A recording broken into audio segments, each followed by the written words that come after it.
Amazing. Hi, Aalap. I am so excited to have you spend this Saturday afternoon chatting with us about neurodiversity, autism, the work Much Spectrum does, and a lot more. So, just like if you could just introduce yourself before we begin.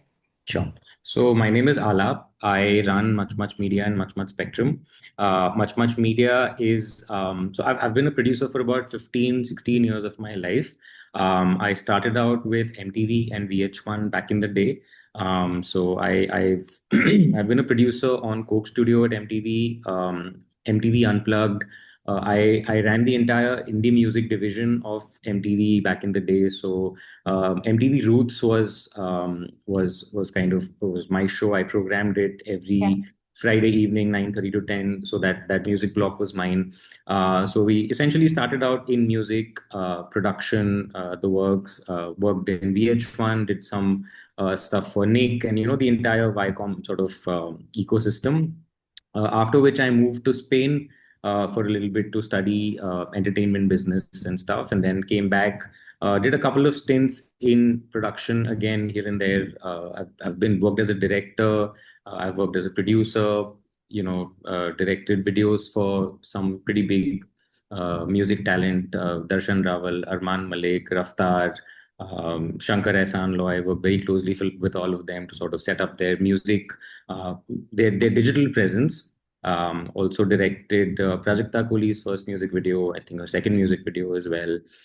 Did a bunch of those gigs and then got into production full time and sort of set up my own company, Much Media. And the shift in the work that we did sort of came from a place of wanting to do more stuff that is grounded in making the world a better place, so to speak.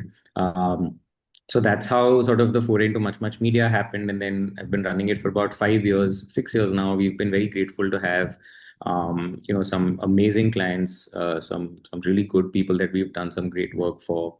Among those are Netflix and Google and Meta.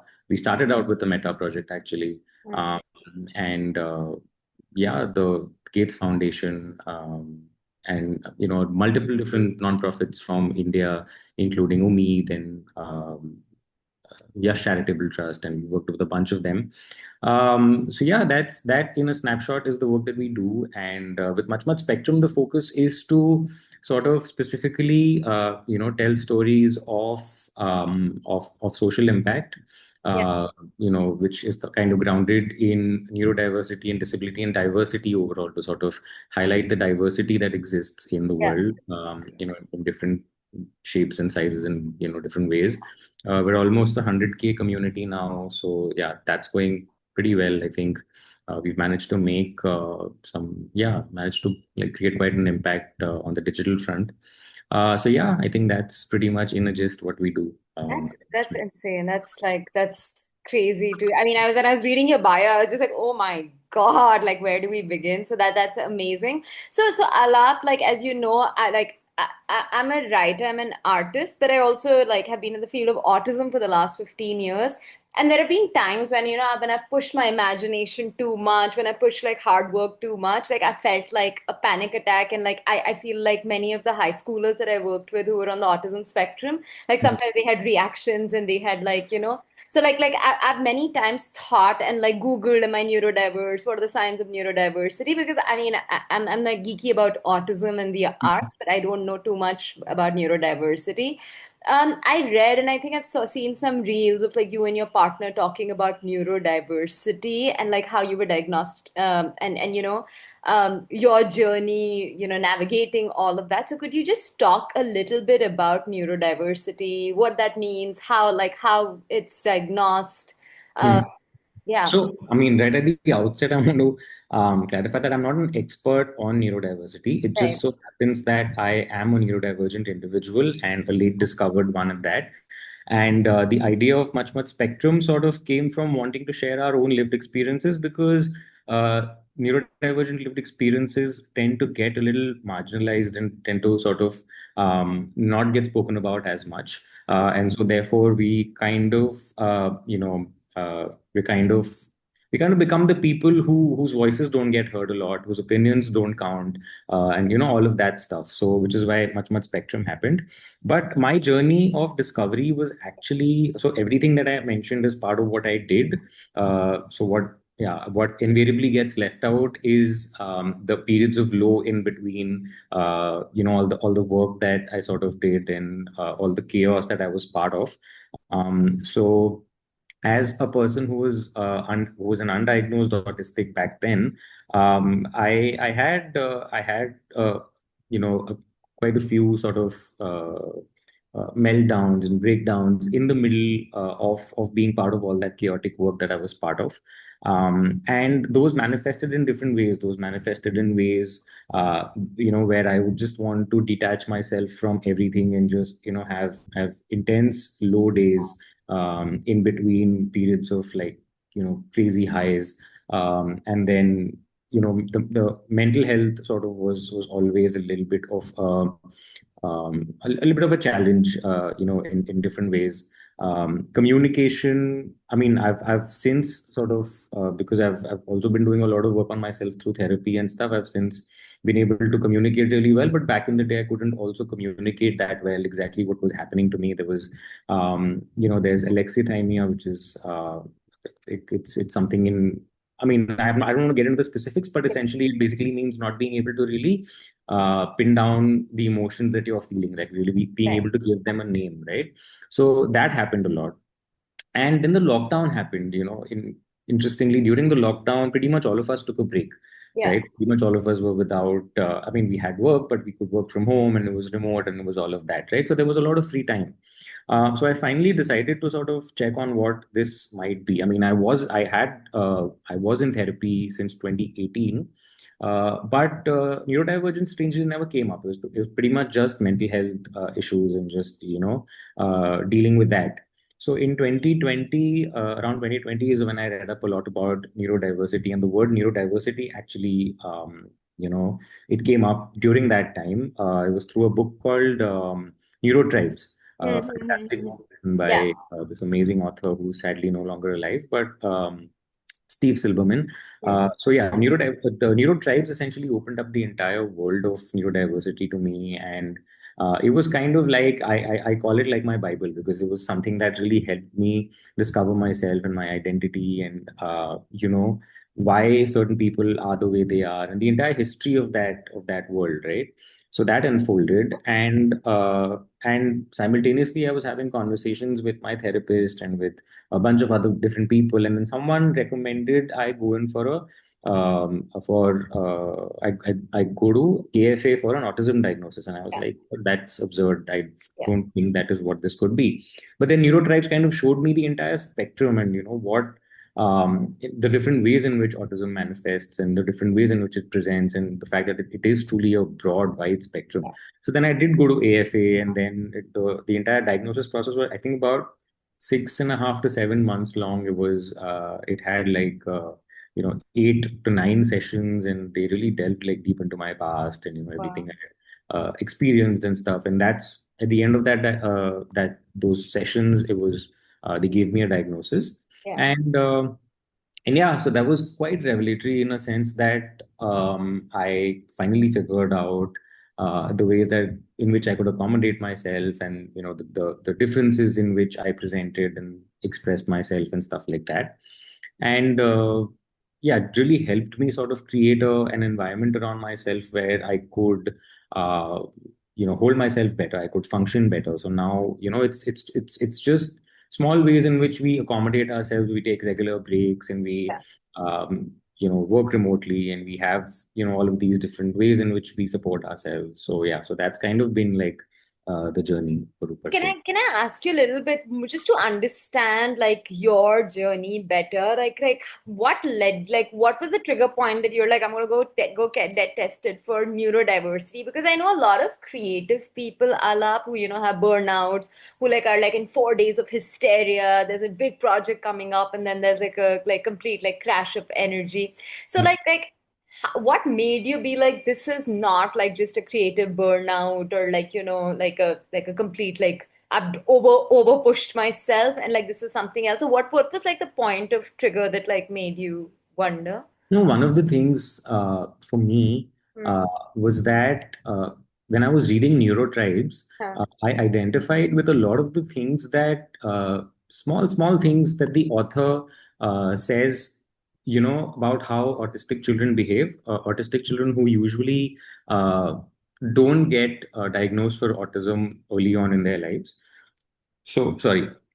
So a lot of those things related to me. So like one small example is, and this actually spoke to me a lot, and that's when I remember going up to Aditi, who's my partner, and I remember telling her, uh, this is something that I used to do, and that thing was very simple. It was this small child that Steve Silberman talks about, who has this habit of memorizing number plates, car number plates, Yeah, yeah, yeah. and he doesn't the child doesn't sort of remember people by their name, but if you give them a number plate, he sort of remembers who the person is. And I used to do that as a kid. So that was just one thing. Obviously you can't again, an autism diagnosis is not really like loose you know traits here and there that sort of point to something. I think it's a much larger pattern that they identify. And again, I'm not an expert on autism diagnosis, so I won't be able to delve too much into that. But what I can say is that I think the assessor saw these repeated patterns in my life in which I would express things in certain ways, I would be a certain person, I would mask, Yeah. and all of those things. So repeatedly, all of that happening over multiple years is, I think, what differentiates it from just having like a burnout or doing intense periods of work and then intense periods of. I think that was just the trigger point that led me to the diagnosis. But I think um, I think everything else was always there. I mean, all the patterns were always there. It was just I found the words through that experience, through those experiences. This is how I think I would put it. Got it. Amazing, amazing. That's super interesting. Yeah. And how did like it was like when you and Aditi, your partner, met? Like, were you was like are both of you are neurodiverse? So did she have the diagnosis beforehand, or like how did and how did you both meet? And like was did neurodiversity or being neurodivergent play a role in it? Because I know a lot of like couples who are both creatives, who are both neurodivergent, and like a little bit of what got them together and the chemistry is like the way they think and the way they work and yeah. Um, so Aditi and I met on the first project that Much Much Media took on. So it was a project where we had to sort of go around India chronicling, well, I mean, not chronicling as much, but speaking to multiple college students from around India. So this was about 20 colleges, and the entire project was going to span about 4 weeks or so. But then it got cut short because of COVID, and we had to sort of can the entire project. But that was a project that I was directing, and she was on the client side. She was a producer. So both of us, so Aditi, I think that was one of, I think she had just gotten into the media industry. It was a second year or something, and she was sort of, overseeing the entire project from the client side and putting together the idea for the documentary. We were basically shooting a long nonfiction project, and this was for Meta. Yeah. So essentially, we were shooting that entire project. She was overseeing it, and she was getting into this slowly. And then through our shared love of nonfiction filmmaking, I think we got closer, and that's when we sort of decided. And then we started dating shortly after, and slowly, much media and much spectrum happened. But that's the story of how we met. There was no mention of neurodiversity. She wasn't diagnosed at that time, nor was I. I was actually the first person in my family to get diagnosed. And after that, my father got diagnosed. And shortly after that, Aditi was diagnosed. And it was kind of like, I mean, I have this feeling that neurodivergent people end up with neurodivergent people. Again, it's just a theory. I'm not an expert, so I wouldn't be able to tell that way. But from what I've observed, I think we kind of there's a compass, there's a radar for sure. So you end up finding people who are like you, or you end up finding people that you will be compatible with, and you sort of keep them together. Kind of like your village. That's So I really think that's what happened in Aditi's in my case, and yeah, we got together, and then yeah, I guess after that my diagnosis happened. So yeah, there was a period of about a year and a half in between when we met and when the diagnosis happened. So it was quite a yeah. That's super cool. That's really interesting. And talk a little bit about like like after this we move on to other stuff. But like I'm just curious, Alap, like how do you think like being neurodivergent like does that kind of like strengthen your work or your abilities in a certain way? You know, like there's like sometimes children who are on the spectrum of autism are really like autistic savants are really good in some places and sometimes they're not. Like I'm curious about neurodiversity. Do you think like it strengthens your creative work and life in any way? Yeah, that's a good question because people tend to, especially what we do, right? I've seen a lot of people who tend to romanticize the idea of being creatives, of being filmmakers and all of that. But it's actually hard work, and it requires a lot of focus. It Yeah. requires a lot of persistence because it's uncertain work. So it requires a lot of hyper focus. So I think in terms of that, I think the neurodivergence does really help. Like what I'm certain my autism brings to my work is the ability for me to hyper focus on things. Yeah. So I will not give up on a problem until I have found a solution to it, which Aditi gets, a lot of my team members also get annoyed with because, a lot of the times the solution is just to let it be and, figure out something else. But it's very difficult for me to do that. So we do end up finding solutions a lot of the times. So that is one thing. The hyper focus really does help. I also think, despite a lot of people tend to think otherwise, but I think autistic people are super empathetic. I Yeah. think the empathy, a lot of autistic people, I wouldn't say everyone, a lot of autistic people are also very empathetic, and Aditi and me are both quite empathetic. So every time we're telling a story, we're holding space for someone, we don't judge. We come from a place of really helping them unfold their lives in front of us, in front of the camera, especially because they're doing it in front of the camera. So a lot of people tend to get very conscious. Mm. So I think we're very good at sort of making people comfortable enough to be able to tell their stories in the most simple, genuine, and honest way. So that is another thing that I genuinely believe that my neurodivergence helps with. There's a lot of downsides also. It's not just everything is good all the time. I mean, I get impatient a lot, and I think that is also a factor of my neurodivergence, which, it's difficult to sort of not have patience and, do the kind of work that we do. Um, so yeah, there's a bunch of ups, there's a bunch of downs as well, but I believe the ups help, like they really do. Yeah. Wouldn't Yeah. have been able to do what we're doing if we weren't wired this way. That's what I feel. Yeah. No, that's amazing. I mean, Also, one more point is that I discovered much after my diagnosis that nonfiction, the space of documentary filmmaking, the space of interviews and all of that, uh, is heavily dominated by neurodivergent people, especially autistic people. So that is something that I found very curious and it's made a lot of sense to me very naturally. that's really interesting. Yeah. Wow. Yeah, no, that's awesome. So talk a little bit about like the work that Much Spectrum does. Like Brain Bristle's always like sharing. Every time I go to the Brain Bristle page, we have a social media manager. They're sharing like posts from Much Spectrums. So talk a little bit about the work Much Spectrum does. What gave birth to this company? Like, why did you think you like need to create a platform like that? Multiple spectrum came shortly after our diagnosis, Mm. and it came specifically from a place of not pretty much not having anything that that talks about neurodiversity and disability in the way that we do. Which is not to say that pages didn't exist, which is not to say that companies didn't exist earlier. It was just that there was nothing that there was very little actually that spoke from it from a perspective of the neurodivergent person himself or herself. Yeah. A lot of it was it came from different points of view. So it either came from professionals and experts, or it came from parents and caregivers, which is all great. I mean, all of that needs to be there because I mean, parents and caregivers and experts have been the community that has brought the discourse this far. So I mean, everyone is very grateful for that.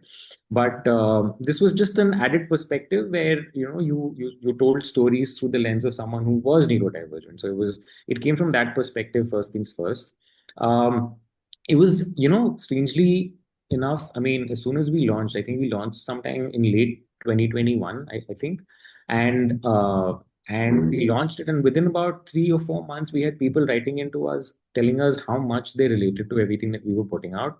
There were autistic people who were already diagnosed who weren't coming out, but then they saw the stuff that Much Much Spectrum was doing, and they got the confidence to sort of come out and tell their family about it, speak about it on social media and stuff like that. So that just sort of gave us more of like a confidence boost to keep doing what we were doing. We knew that we were going in the right direction. We also found some brilliant partners right up front that believed in our work, despite us not having done much in the space. But there were some fantastic people who came forward and said, you know what, we're going to support you, we're going to help you do what you do, because they saw the merit in what we were doing. We did a series called Alag Hai Kam Nahi, which was a direct translation of Different Not Less, which is like a big movement in the US. It's a disability related movement in the US. So we did that series. We chronicled the lives of about 6 people who were disabled, and it was told that the entire storytelling happened through a disabled, neurodivergent sort of lens. Yeah. Uh, and it wasn't so much of a let's see what this community thinks about stuff. It was more of a let's talk about what our community experiences. So it was that slight shift, I believe, in storytelling kind of changed the lens through which we were telling those stories, and it brought a different kind of nuance to the storytelling, a different kind of edge to it. So I think that really got a lot of people engaged. Thankfully enough, we found very soon that our content was going pretty global. Like a lot of, I would say about 35% of our audience is from the US, about 20% is from the UK, about 10% is from Australia, and we have people writing in from everywhere. And right now we're doing a lot of Hindi content. So and we still find a lot of these people engaging with us. I mean, they will watch subtitles and engage with us, but they want to see the kind of stuff that we're doing. So I think that was another big signal for us to keep going the way that we were going. So now, I mean, I think we take a lot of pride in the fact that we are one of the very few pages that are truly global in the kind of editorial that we have, which is, we talk about stuff ranging all the way from like last month, we did a story on Nepal. And then shortly after, we did a story on somebody from Fiji. Yeah. Um, and then of course, we do a lot of stuff from the US, from the UK, from India, from Australia, from, all around the world pretty much. And the beautiful part is that everybody, like this community, comes together to engage with what we're doing, which kind of goes to show how global this entire space is, right? Which is, I think, fantastic. So I think I think that's been one of the best things about growing, about building much spectrum, I And feel. and and so Alap, like, because like the creative industry is very like cutting edge, competitive. Everyone's trying to get like an edge over like what somebody else is creating, what one platform is doing, someone trying to do something else. Do you think like you and Aditi being neurodiverse helps give the edge to much spectrum? Do you ever like think that like helps you get an artistic acceleration of sorts? I think in the short term, I'm definitely sure the art aspect or the artistry sort of it helps you. But in the long term, I believe it's just persistence. It is just plain old like persistence, not giving up, just keeping on doing what you are doing, reinventing every day, having a team small enough. We're a team of 10 people, Yeah. small enough to be able to, Bezos very famously said, just have a team that, just needs 2 pizzas. So that is something that we really stuck by. We have a small team. We take decisions very easily. If something is not working today, tomorrow it changes, something else is happening. So I think that all of that has really helped. And all of us, so there's also no hierarchy, so to speak, in our, like nobody's reporting to us in the sense of, I need to go tell Alap what is happening. I need to go tell Aditi what is happening. That's not there. It's all a very flat structure. Everyone's doing everything. I think those are some things that I believe help the company with a bunch of things, because it's not like, tomorrow if the editors not come, it's not like the work is going to stall. Someone else is going to get up and do it. So in the same way, Aditi and I are pretty much on all our sets. We're very hands-on involved Yeah. with everything. So it's not like delegation, ye karo, ye fir bhul jao, koi aur dekh lega. It's not that kind of stuff. So I believe those are some things that I can attribute to our neurodivergence. Also, in terms of the creativity, I don't I don't necessarily think it's the neurodivergence that adds creativity. I think it is the single minded focus on Yeah. things Yeah. that it really helps with. And I think it is the persistence and the don't give up kind of a spirit. Because I mean, I know, to be very frank, there's been a lot of low points also, personal and professional, during which we've thought maybe this might not be worth it, or maybe people don't see things the way we do. But then it's in those moments that we've kind of pulled through and really come to a point where things have gotten better slowly, slowly, slowly over time. To a point where we're no longer just talking about neurodiversity and disability. We talk about a bunch of social impact issues, right? Like our latest was parenting. Yeah. So yeah, so looking at each of these issues through a different lens. So now, for example, with parenting, we've had an episode where we've spoken about disability, about how to bring up a disabled child, a neurodivergent child, how to have the talk with them. So Yeah. all of these things have never really been spoken about in Indian media, right? So yeah, so pushing the envelope in that way for sure. Also thinking of newer ways in which to do this storytelling. I would say those are things that neurodivergence helps with. Amazing, amazing. And tell me something, what do you think would have been different about your life, Alap, if like you hadn't like discovered this late in life that you're neurodivergent? Like how do you think your life would be different? It's a great question. Wow, I've never actually been asked that. I much spectrum definitely wouldn't be there, and that has given us a lot professionally and personally. Personally, it's given us a lot of people who are now very closely connected to us. It's kind of pretty much changed our entire inner circle. You know, right now, it's people who are parents to neurodivergent children, neurodivergent people themselves, a lot of people from the community who work at nonprofits and stuff who are part of our inner circle. And I think that's great. So that wouldn't exist, which means some of my closest friends wouldn't be my closest friends. A lot of this work wouldn't happen, which would make me really sad because I'm very proud of the work that we do. So I think that would be a little bit of a bummer.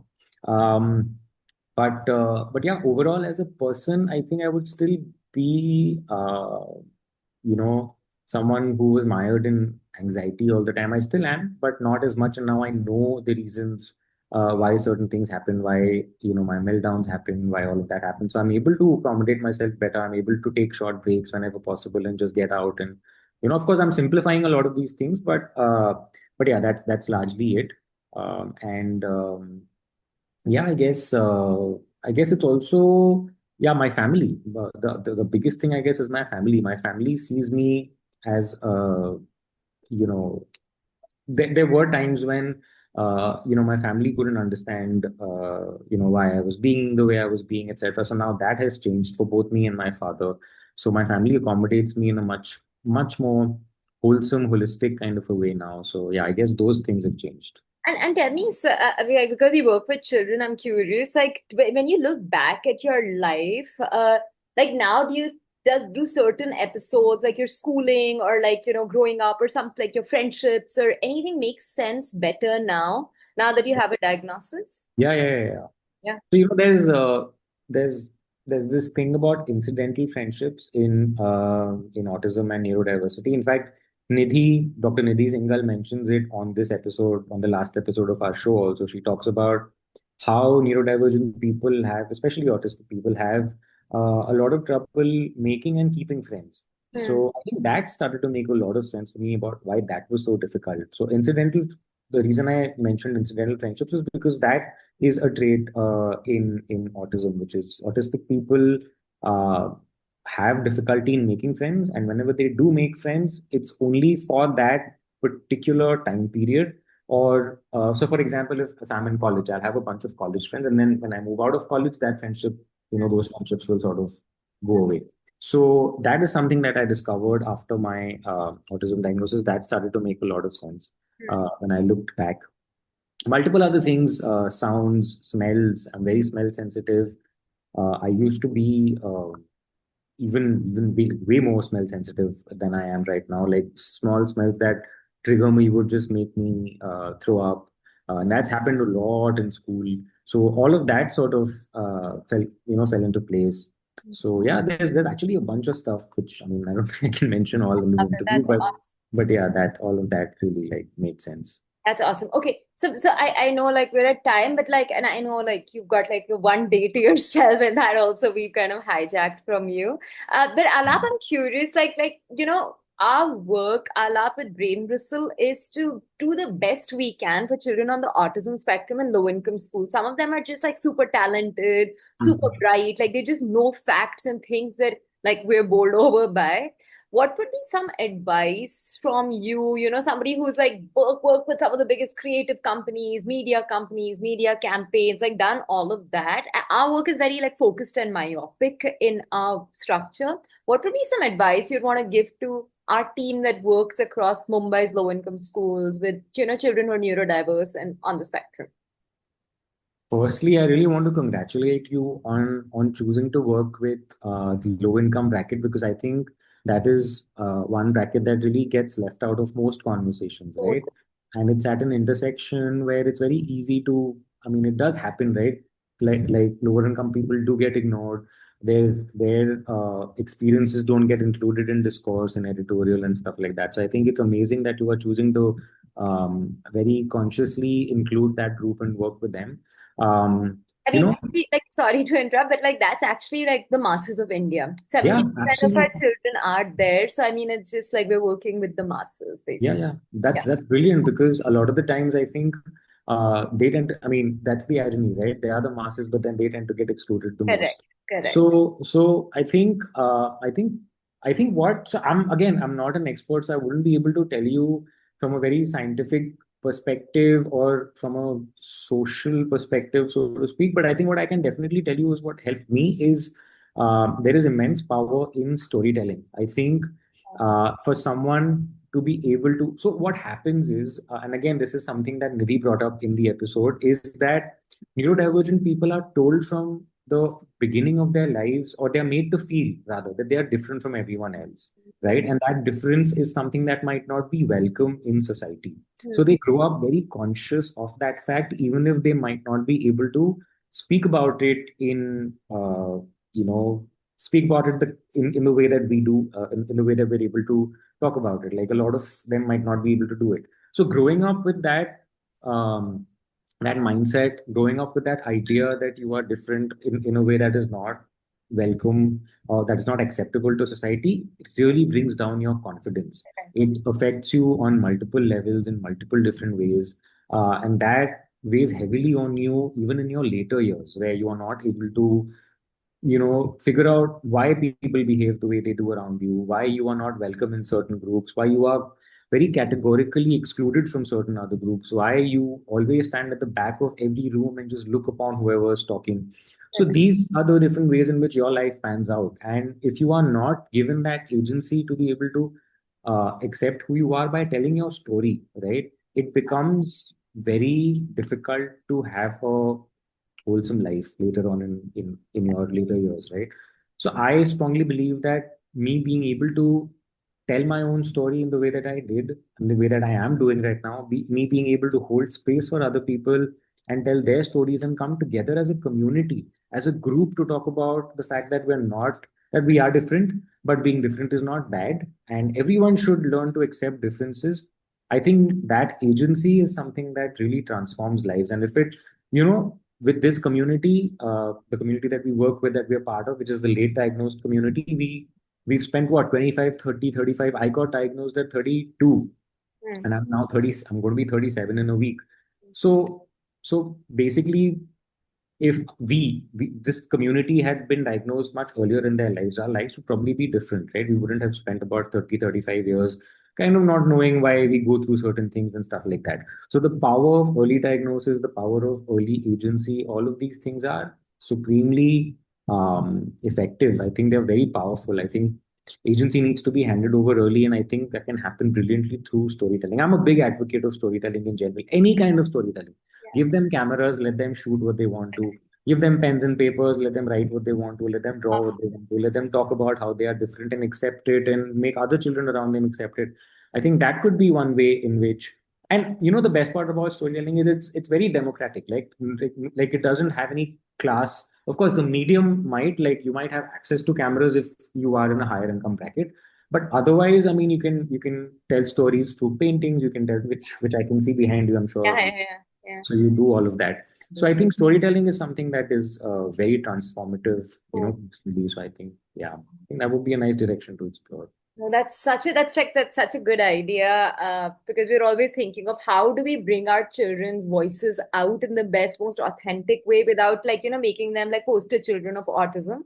Yeah. So that's like just like beautiful. Thank you for sharing that. Yeah. Anything else like this is super duper helpful, Ala, because like our community is a lot of like, Bandra East slum schools, some other like BMC schools, like their families just like are always looking for hope, for looking for like, will my child grow up and like earn a living? Will he have a partner? Will he have like a house? So like this is all just like really like, all conversations are just like always openings of hope for our kids. So this is fabulous.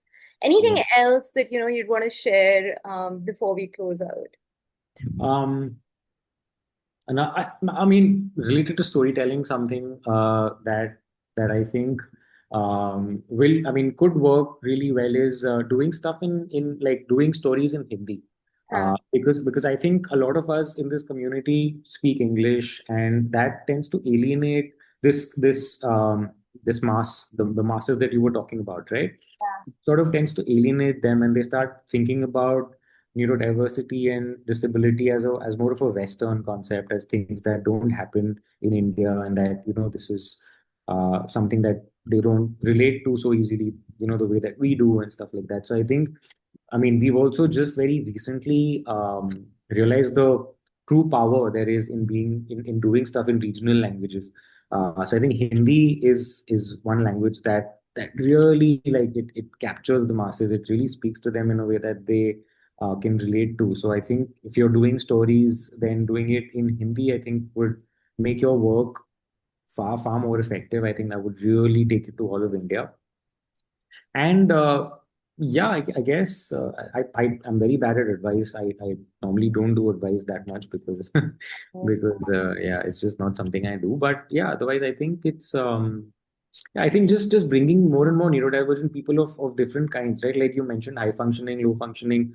We typically call them low support needs and high support needs Yeah, yeah, because that's just how we call them in the community. But I think getting a wider variety of low support needs and high support needs people and bringing them all together, and yeah, not even within the community there used to be this bias. Okay, I'm the parent of a high functioning or yeah, a low support needs person. yeah, You're the parent of a yeah, high support needs person. yeah. So I think you are a different in a different league. So I think that needs to go away. There needs to be a lot more cohesion. So I think, yeah, I think that would help the community overall. That's what I That's think. me. That's really, really good advice. That's just amazing. Thank you. Because yeah, like even like amongst our team that works with different children, like they're always talking about like, oh my student can do this and mine can do this. And there's another who's, is still learning how to hold a pencil and how to speak.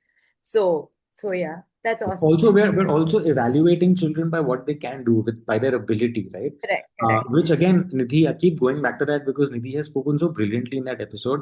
She says, why should we evaluate people by their ability? Why can't we evaluate them by their understanding of themselves and whether they're happy or not? I think that is a brilliant way to evaluate yourself because that opens up the pathway to other things in life. Yeah, Self-acceptance, happiness, self-realization opens up a lot of different pathways, right? That's when you start exploring what you like doing and what makes you happy and what can earn you money. yeah. That sort of is your way to ikigai. So I think, yeah, just being more accepting of everyone, I think that would help. Correct. No, for sure. That's awesome. Yeah, I mean, honestly, Alap, like I've seen God in the space of autism. I've had like students who were like, I've seen students who are biting their arms off and hitting their head in walls within like 1 year of finding their path, their ikigai kind of like just like transform their energy, transform their meltdowns, transformed a lot of, who they were and who they became. So yeah, it's been pretty cool. Um, Anyway, anything else you'd want to share before we close Uh, about well, like the work, like where you guys see Much Fun Spectrum going 5 years from today? Like I think, for about 5 years, I think we've just done stories of neurodiversity and disability. What we're now starting to do with this show especially is we're starting to sort of spotlight other social not causes but like social issues, and we're starting to look at neurodiversity and disability as an extension of each one of them. So Yeah, for example, in the recent one we did on parenting, neurodiversity and disability was one part of it. So it was just, it was basically how to parent a neurodivergent and a disabled child, and how to have the talk with them, how to make the people around them understand their point of view, etc., etc. So I think that is the plan for the near future, which is to look at different social issues and then approach those issues with a neurodivergent disabled lens. yeah. So that way, what happens is each of these issues um, is deeply rooted in an understanding of neurodiversity and disability.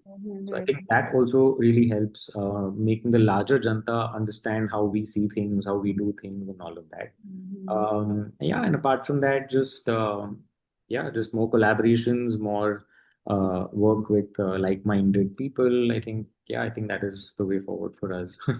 That's amazing. That's awesome. Ashish had called like my entire social work team to his office last month when we were going to start our new school year. So he talked Okay. about, his journey, finding out he was neurodiverse, raising Rishan. So it Yeah. was just like a really like all these like that's a community. Like we all learn from each other. So it was just like really really good. And he's the one who said that you must talk to Alap and Aditi. So Ashish was someone who, we interviewed him for our first series also. He was one of the parents. yeah, Rishan was one of the people. We yeah, spent an entire day with him and so spoke fun. to him and just let him express in the way that, he expresses best. And yeah, it just came out to be a fantastic episode. Yeah, yeah. But yeah, amazing. They're a fabulous family. Yeah, Anyway, yeah, they're really good. all right, awesome. So I like it's almost 3 o'clock. I'm gonna like close this. I'm gonna just stop